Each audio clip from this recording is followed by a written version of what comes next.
Շարունակվող շրջափակման պատճառով առաջ եկած խնդիրները չեն շրջանցում նաև բազմազավակ ընտանիքներին։ Սաֆարյանների ընտանիքը բնակվում է Ճարտարում։ Հայրը Արա Սաֆարյանը 44-օրյա պատերազմի մասնակից է։ Պատերազմում վերապրած արհավիրքներից հետո հազիվ էր խոսում։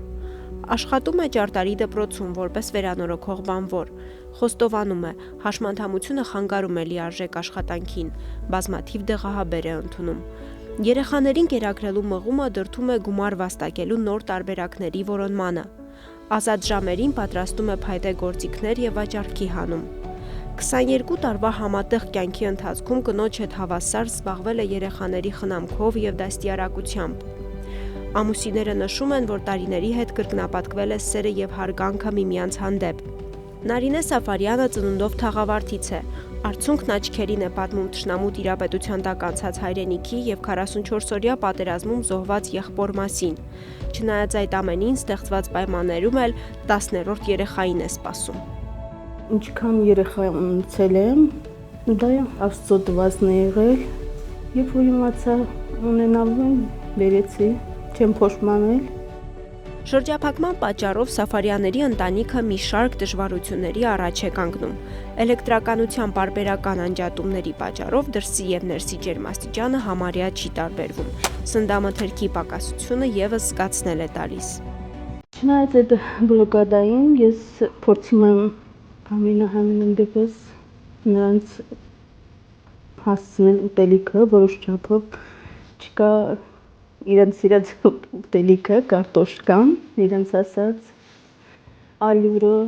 հաց ենք առնում, ալյուր չեմ կարողանում գտնել, դժվար է, ճիշտն ասած, 3 օրում 5,000 դրամով արդեն հաց ենք առնում, որ հասցնենք, մնացածը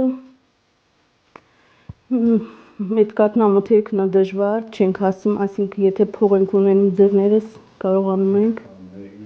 միշտ չէ որ չի ստացվում առնենք։ 9 երեխաների համար առավել դժվար հաղթահարելի է թվում ժամանակակից աշխարհի առաջարկած հարմարություններից զրկված լինելը, անգամ ուսումնական հաստատություն հաճախելու հնարավորություն չկա։ Ծրագրից հետ չմնալու համար մեծերը փոքրերին են դաս սովորեցնում։ Ցերեկային ժամերն անցկացնում են մի սենյակում, վերմակի տակ, այն դեպքում, որ ունեն նաև առողջական խնդիրներ, որոնք էլ ավելի են սրվել։ Մանուկ հասակից սովոր են հաղթահարել կենցաղային խնդիրները, ըստ այդմ այլ են նաև այս փոքրիկների երազանքները։ 15-ամյա Ռաֆայելը առանձնանում է սենյակում եւ վրձինի օգնությամբ պատկերում իր երազած կյանքը։ Ծնողների խոսքով նաև հրաշալի թխվածքներ է պատրաստում, նպատակ ունենալով հետագայում ընտրել այն որպես մասնագիտություն, որի միջոցով կկարողանա նեցուկ լինել ընտանիքին։ Շատ դժվար է, բայց իրոք մենք պատրաստ ենք ամեն դժվարությունների, մենակ թե խաղաղությունների, մենք մնանք մեր տանը։ Սաֆարյանների ընտանիքն անսասան է Արցախը չլքելու իր որոշման մեջ։ Պատրաստ են էլի հաղթահարել դժվարությունները, միայն թե խաղաղ Արցախում կարողանան ստեղծել իրենց երեխաների բարեկեցությունը։